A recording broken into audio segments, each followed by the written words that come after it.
Welcome to Studio Time, a new series that takes you behind the scenes, that lets you see the good, the bad, the ugly, the experiments, the exploration, and a chance to get ideas of how and why I create and what's in progress, and hopefully gives you inspiration along the way.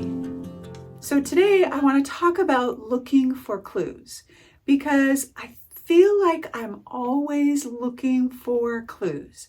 Clues for what color to use, clues for what to create, clues for what should I do to this floral, for instance. And I think that, I'm constantly trying to notice things. And I just want to take you along over the last couple of days where I have been noticing things. So for right now, I have this piece out and I decided to just turn the camera on and do the intro because I wanted to start working on this, but I wanted to use this as an example. This is the floral that I showed you last studio time. And it's sitting right here. My desk is right here and I can turn around and look at it. And I just, all throughout the day, when I need a break from editing or whatever I'm doing, I can see it and I notice. I look for what I think doesn't feel right.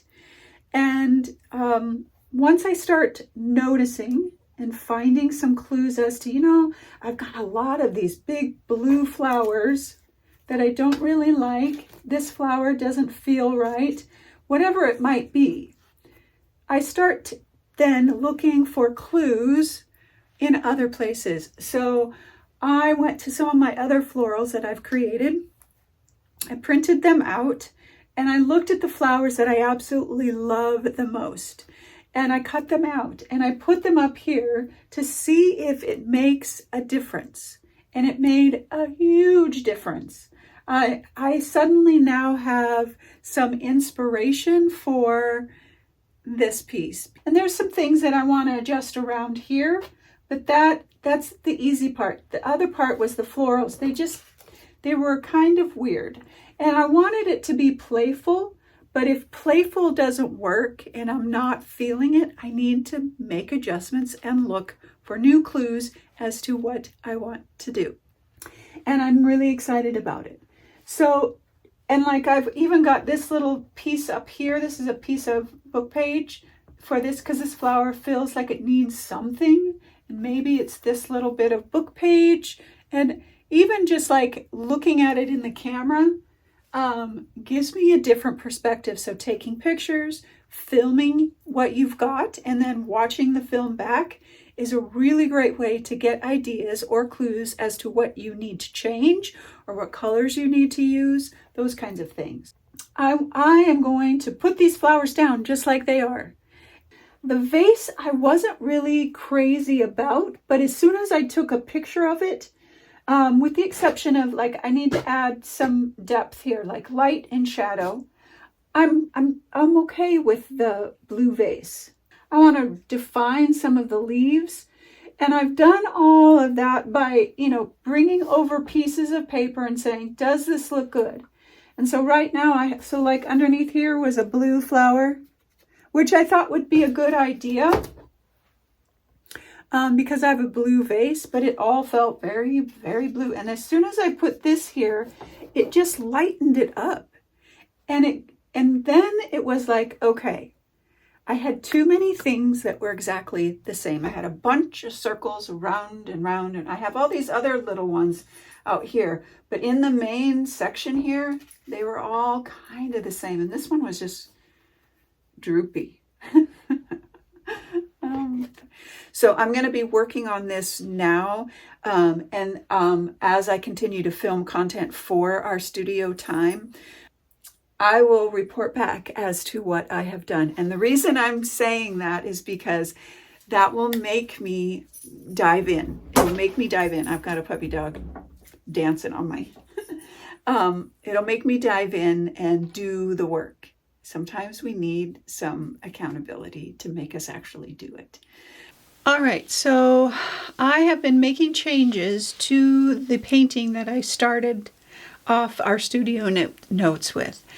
And I have been on a journey since then until now. It's been maybe 48 hours. And I am fully engulfed in creativity. And when that happens, I just want to stay in it. And it's like all of a sudden ideas are flowing and I want to stay there. I mean, I was in the shower, I was thinking of something and I thought, oh, I need to check that out and think about that. And so I rushed down here and I'm like, you know what? I need to turn the camera on and just go through it with you, because that's what studio notes are, or studio time is for. So I want to take you out to the outer area, because last studio time I showed you the outer area, but I've moved things around because I'm working. Things are moving, ideas are happening. And so I just want to share what has happened and what is going to happen, hopefully. So I'm going to take you out there. Okay, so here's the corner that kind of holds all of the either finished or working paintings that I'm working on that I want to release. And up in this corner here, the last time, a studio time, I had this painting right here, there, and I said, I think it's finished. Well, it wasn't finished, and I have adjusted it, and it has gone through many stages. I used it as an example for layering in our live Zoom session, and then from there it morphed into this, and I love it.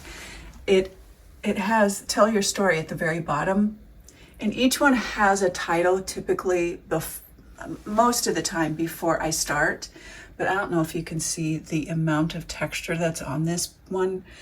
It feels so good. And then while I was doing that, this one was also on the wall, and I thought, it was in the same state. It needs that same kind of love and layering. And so this one is Change. And all of the works that I'm working on right now are all an internal dialogue story. I did a lot of journaling prior to creating the things that I'm creating right now. And they all are, especially the abstracts, I should say that. The florals, the theme is finding joy. So, but the abstracts are all vulnerability and internal dialogue. So this one I thought was done. And now that I have kind of done some work on a couple of things, I'm like, it needs more. And I need more, there's more to say. And when I say there's more to say, I want to say it better with my paint. So I'm going to bring this one back into the studio. And right now at this point, the adjustments are small. That floral is done. Those back there are done. This one, this abstract here, you can't see it fully. It's vulnerability. So you can see the thread between a lot of the abstracts that I'm doing. Now, this abstract here is Risk It, obviously. It's right there in the painting. But again, there's a couple of small tweaks now that I want to make. I need to break up some of these areas. I love this area, love it. But I want to break some of this up. It feels too segmented. And sometimes I do the segments because that's how my brain works. But now I'm kind of moving past that. So I say all that to say sometimes it takes time, and letting things rest and thinking and exploring, continuing to search for clues. Like if you think it's just, well, I don't know what it is, but it's just not the thing. It's just not right. Something's missing. Hang on and continue to search for clues. These are done.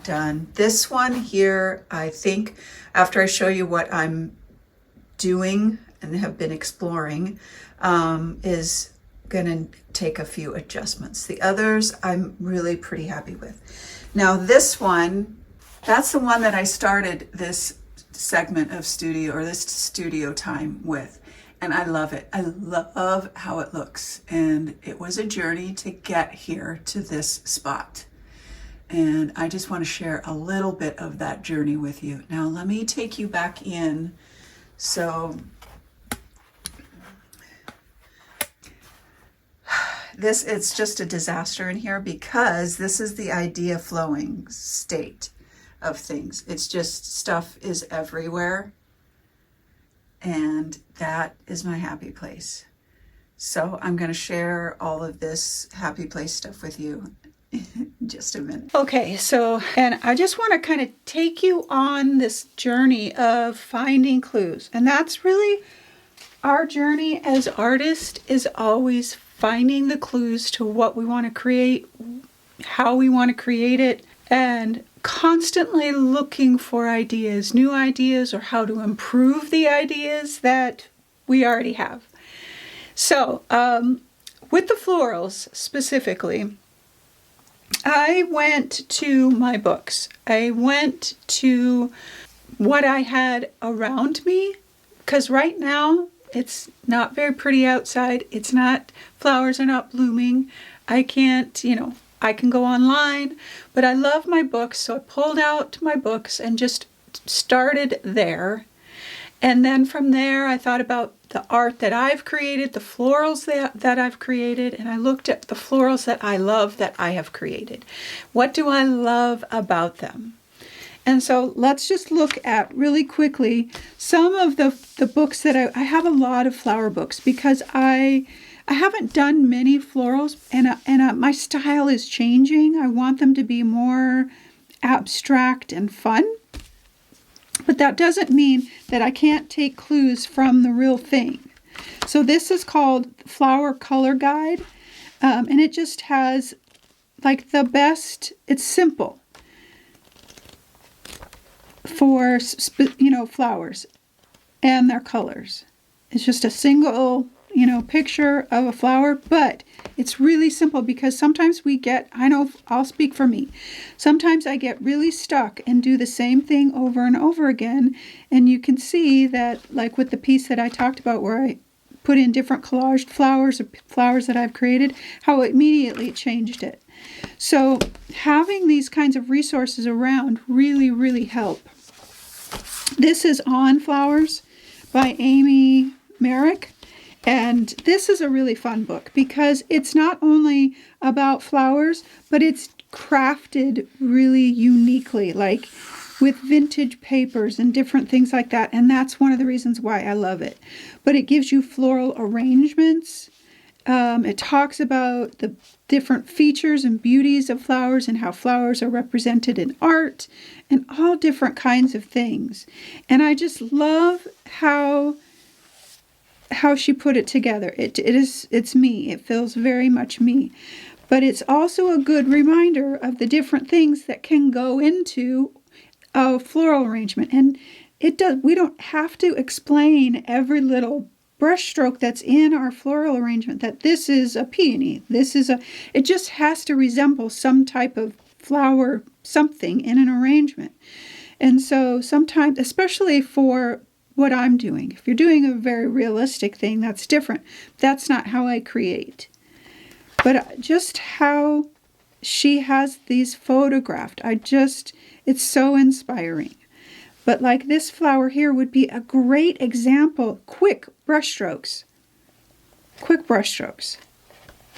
So this is a really great book for inspiration, for all different, like she's got vintage floral stuff in here. I just love this. It's a great book. She's got sketchbooks, vintage pieces, just everything. Okay, I'll stop talking about that one. Really good book. And then this is the flower book. And this is amazing because it gives you serious close-ups of a flower. It kind of dissects how they're grown and all that kind of stuff. I'm not really interested in that. I'm just like this. I can really kind of see the flower and, get an idea of how I might actually create something like that. Like the petals coming down like that.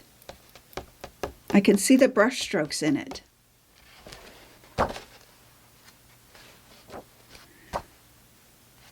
I love, and then she's got floral arrangements too. So, you know, she's showing you how to use some of the flowers that she's featuring. And this is I think this is a peony. Anyway, a ranunculus.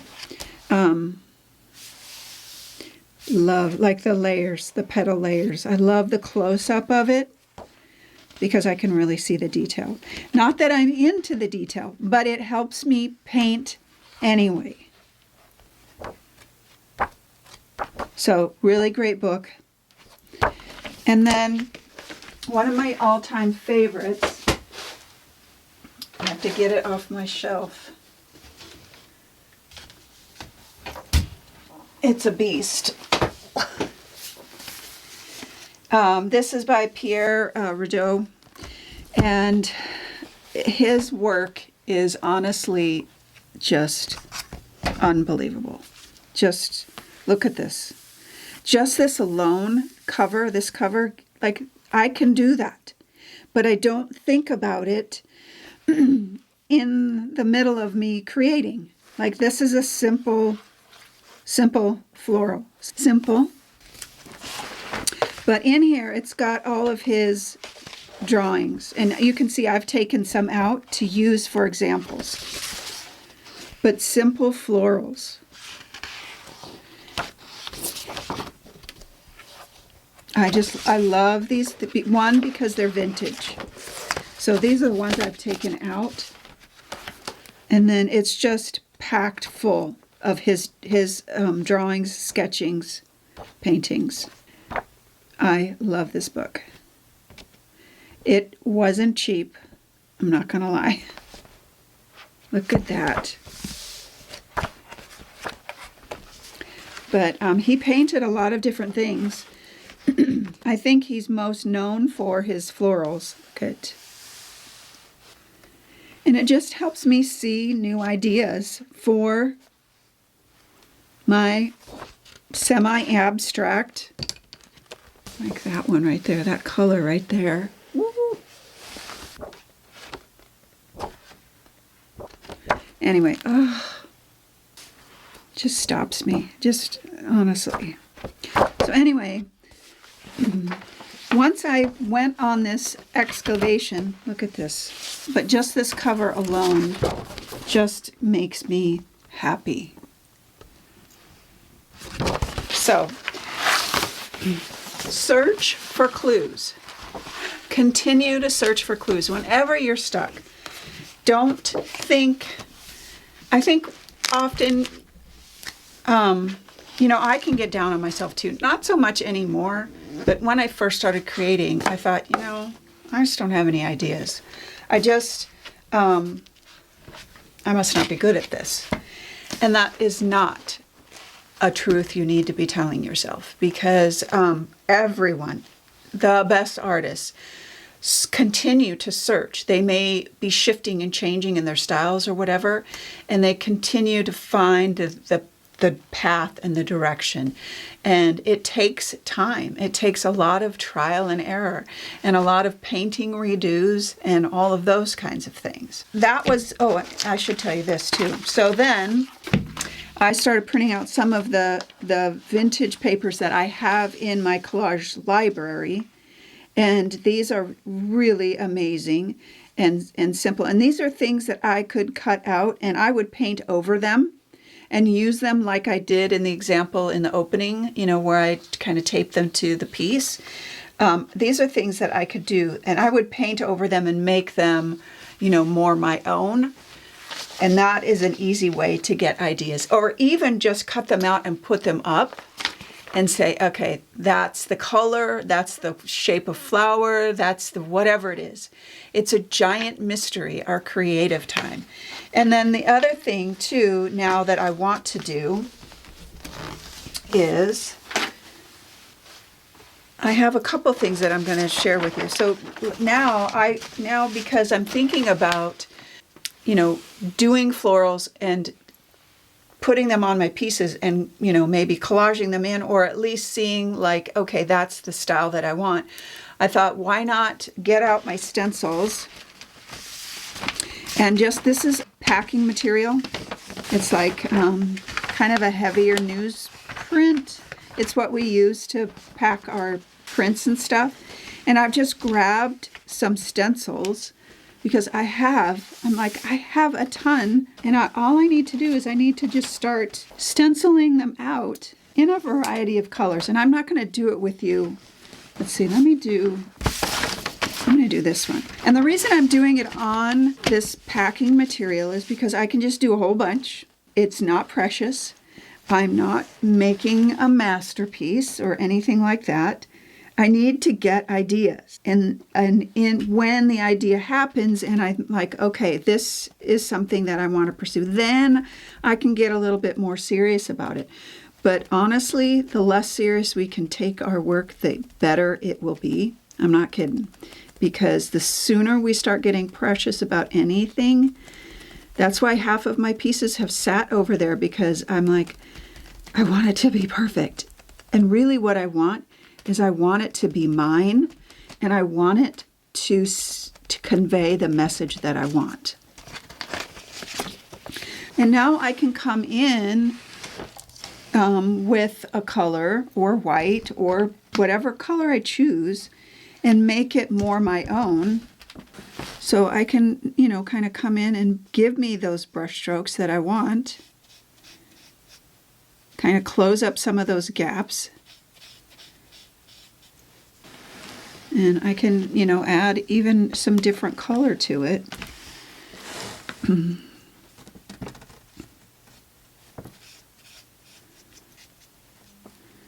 just kind of create this floral. And then let me just see, I'm already lost in this process of like, oh, I really like that. Okay, now if I bring this up like this, what do I think about that? Bring some white into some of the tops here. Make this a little bit darker back there. Contrast in there. That's wet. I can't get my soft pastel to work in there. And I've got the beginning of something that I can use. Maybe I cut it out. Maybe I'm like thinking now, like, how would that work? So you can see what happens. And that's what I'm saying, like every single idea that you have, pursue it. Like with my flowers now, I know magenta is my color. So I know that I'll have lots of magenta options. But I don't have a whole lot of orange options. I don't have a whole lot of yellow options. I don't have, you know, those kinds of things. And so I can stencil out that, you know, any flower shape that I have now and make some changes to this actual flower and give it some depth or some fun or polka dots or whatever it might be. Or even just add charcoal in the dark places. So those are the things that I want to explore. I want to create a whole page of floral examples and just play. And then I can cut them out and see what I think. And see if they work in some of the florals that I have on the go that I want to make changes to. That's one thing that I'm going to be doing. And I will have several, if this is something that might sound fun to you, I'll have several floral stencils on sale this week. Okay. My studio is a disaster. Everything is everywhere, and I'm hoping I can find things again, but I love it. This is a piece, I have two of these that are very similar, that just has like the first layer on it. This piece I shared with you that was at the start of it was probably more like this. It had just the first few layers, and the texture on here is amazing. So I have now since been working on this piece and looking for direction on this. And I need to find the message in it. I need to find what my story is, and I need to find what I want to say, because right now it's just really cool background. But what else is it that I want to convey? And so I want to go back to my journal. This is another thing. I'm looking for clues. And, you know, I have some ideas that I'm kind of going back and forth on of, you know, what I've journaled and that internal dialogue and this excavation of emotions and freedom and release and vulnerability and all of the other things that I have going on in my other abstracts. What is this story? What is this one what is it I want to be about? And sometimes sometimes the title or the story comes when I see the layers, like, oh, this looks like hope, like that one. It had kind of a white swoosh on it, and I'm like, that a wave of hope. And I was like, oh, okay, which is along the lines of how and what I'm creating. And same with vulnerability, same with the other ones. So this one, I'm waiting for it to tell me what it is. And if I can't find it right away, I'm going to move forward and start with, okay, I think this feels like, I don't know yet. I don't know yet. I want to go through my journal and look at the words that I've written and say, oh, yes, that's what it is, because that's usually what happens.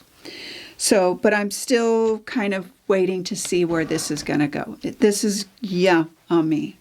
And, you know, it's always at this place that it's hard to move forward because we love what we've got. Love it. So let me move this out. I love that. There's this area here that I'm not sure about. And that's kind of one area that I want to like work on. This feels pretty good. This is kind of dark up here. It has nothing really happening, and this is kind of weird texture down here. So that's, you know, what I'll look at next. All of this, I love. I love the bits of paper that are peeking through. It's going to need some contrast. It's going to need maybe a focal area. Like I need to establish a focal area or something to move the eye around. And so that I'm working on, and then this piece I'm working on. I'm not even sure where to start. This is covered in crackle, and I've got no crackle here and no crackle here. Like this whole side is no crackle, this whole side. So mainly the crackle's right in the middle, which is not a good idea. And it needs to kind of be all over the place. So I need to break this up so that it doesn't feel like this entire thing of crackle, unless it's part of the story. So with these two, I was like, I really would like to have some free movement, free, you know, something, maybe more collage paper, something like that. So I went looking for clues.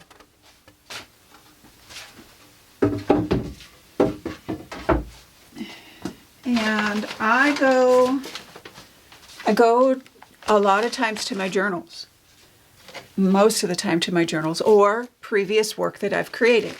I've created tons of abstracts, and they're yummy. Like, for instance, like this one, I don't necessarily want to put a main focal point on it, but the background, like I take photocopies of my work all the time and re-edit them, cut parts out, use parts for collage. It's all part of looking for those clues. And so I started out in this journal was, what was this journal? This was a workshop or not intentional art, but creative reset. I think this was creative reset. And, you know, it's full of ideas. It's full of content and color and experiments. And these are the things, like, I was like, ooh, that would be a good way to kind of break up some of the corner in that dark corner, that weird texture. Just every single thing is full of, it's just full of ideas. Like this has some really cool texture with baby powder. You know, these are things that we forget as we're in the middle of creating, or at least I do. And so I go through my journals to get ideas. This is pressed paper. No paintbrush, just pressed paper. And I was like, that would be great. That's a great idea to break up like this area here. That would be a great idea. So now I just take that clue and I try it. I move forward. Because if we just stay here, nothing ever gets done. So you take the clue, you take a deep breath, I put on my big girl panties and I do something. Even though I love how it looks, I do something. Because each step takes us to the next. It's like the journey of our lives. Sometimes the things that we do that we think are going to be the thing that is going to change everything, it isn't. However, we wouldn't get to where we need to go unless we'd taken those small baby steps. Same thing with our art. We have to be brave to let go of some of the things that we love, to move forward, to make something great. That is a really good life lesson right there. I need to put that in quotes. Okay, so I got ideas from that. Let's see. There was a couple other things that yeah, this one was pressed paper too. I mean, it just feels grungy. I love it. Then, so I was like, okay, I can start there. But I was going through my journals. I opened up to this page and I was like, oh my goodness. I love this. This was, and I'm thinking now about this one. Like this is basically a blank canvas.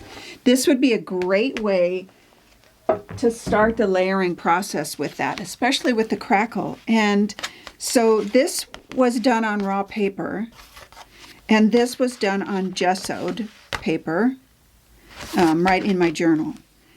And so I immediately got out some paper and started playing again. And look at that gorgeousness.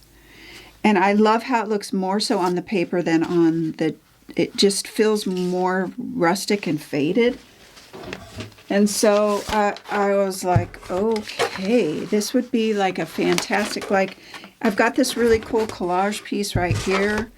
Like I could break part of this up and put some of this down and start the process of layering.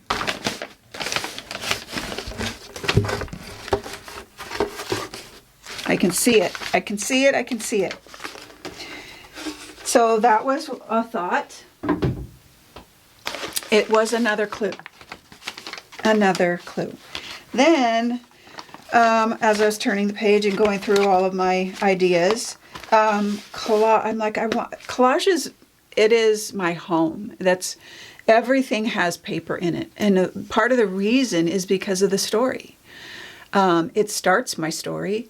There's so many different pieces of collage paper that I work with that are vintage that tell a story. I don't want to forget that as I'm creating. And so, especially on the one piece, it has a few pieces of collage, but I want more. I want more of that vintage, grungy feel. And so I was reminded of that. And I thought, what if, like I love this sheet. And this is one that I did with intentional art. And I'm like, I loved this piece. And I was going to put it down in my journal. And I thought, I wonder if I could like layer it up and tear it up and that kind of thing. And then I remembered, so we did this piece for the art challenge for March. And it's all about like using up your scraps and then aging over it. And yum. So this would, like tearing this and using it as collage would be phenomenal. So then I went to work and I created a couple, one of these. That's why this pile of collage paper over here is so out of control, because I've just been like throwing collage paper around. And so I want to make several more of these. I want to make several more of these. And really quickly, I just want to show you how easy this is. So I have out here, here's some more. This is the packing paper. And I like doing this because see how long it is? I can just keep going if I want. How I did this one was, this is a vine charcoal. And my General's charcoal pencil. A little soft pastel. And a paintbrush that is in very dirty water. Just a 1-inch. Right onto the raw paper.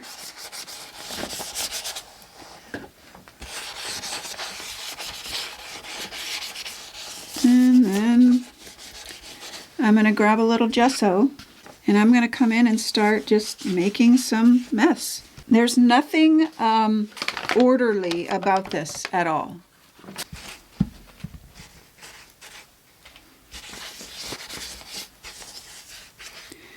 And then what if I just come back in and make a couple more marks?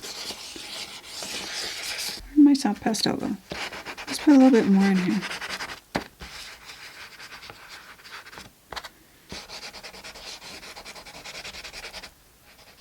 This is why all my pastels have paint on them, is because this is what I do.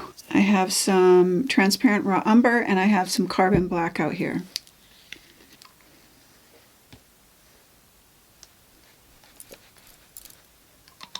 This is black.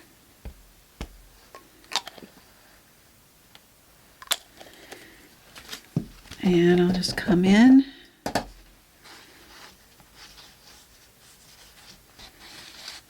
I'm working wet into wet. So I never really quite know what I'm going to get. And that's the beauty of it. Because I can't control it. Especially when I'm working like this. Put a little bit more water in there.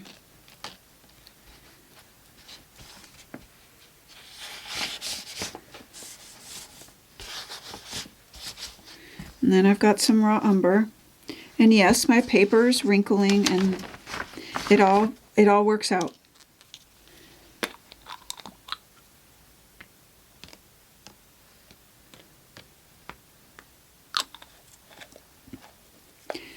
And you know what else I was thinking too?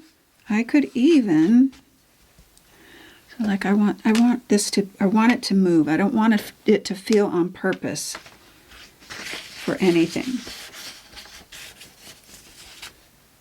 Yeah, like that. I like that.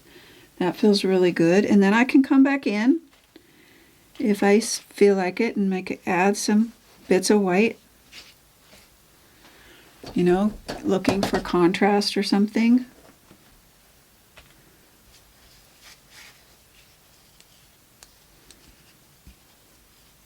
And then I'll just let it be. And so like I look at that and like maybe it needs more black. So I'll put, or raw umber, which is this one, black. So I'll put a little more black in there. And I like the sprinkles of things. And then I can just let that be and let it sit, and then I can come back to it and see, you know, what I think. Do I need to add something else to it? What else do I need to do? And kind of go from there. But I love the look of it. I love the freedom of it. I love all of that. And I even was like, I wonder if I could like add, like pick up some paint from a stencil. Just like barely get a pattern. Oh yeah. See, that's really cool. Pick up like just a little bit right there. Ooh-wee. So that's looking for clues. I'm constantly looking for clues, and sometimes I find it, and most of the time I find it. Most of the time I just continue to go around the space and look for things that remind me. Most of the time I've done it, or I've forgotten about it, or, like this exercise, or the collage paper sheets, or the flowers, all of that is looking for clues. And sometimes it's nature that gives us clues. Sometimes it's the books that we're reading that gives us clues. We're always looking for clues as artists. The thing is that we have to be present. We have to notice. We have to look. We have to take the time. And we have to pause. Like, we have to take a pause. So often we rush to finish, and we don't take time to do the exploration that gives us 1,000 more ideas. So take your time with whatever you're working on. Look for the clues that help you move forward, that excite you, that give you joy. Try everything. Go through your journals, go through books. Everything can be inspiration. Even a song can be an inspiration, like for titles and giving you the direction of, oh, I see where I want to go. There's always clues. We just have to be present to see them. Okay, my loves, I hope you enjoyed today's studio time, and that you enjoyed my chaos. And I've got a million ideas happening, and that's usually how it happens. It's like nothing and then everything. But I am excited to share all of the everything with you in studio time, and have you roam around with me and see all the creative chaos. All right, my loves, I hope your Sunday is restful and peaceful, and I hope that you always, always know that you are loved.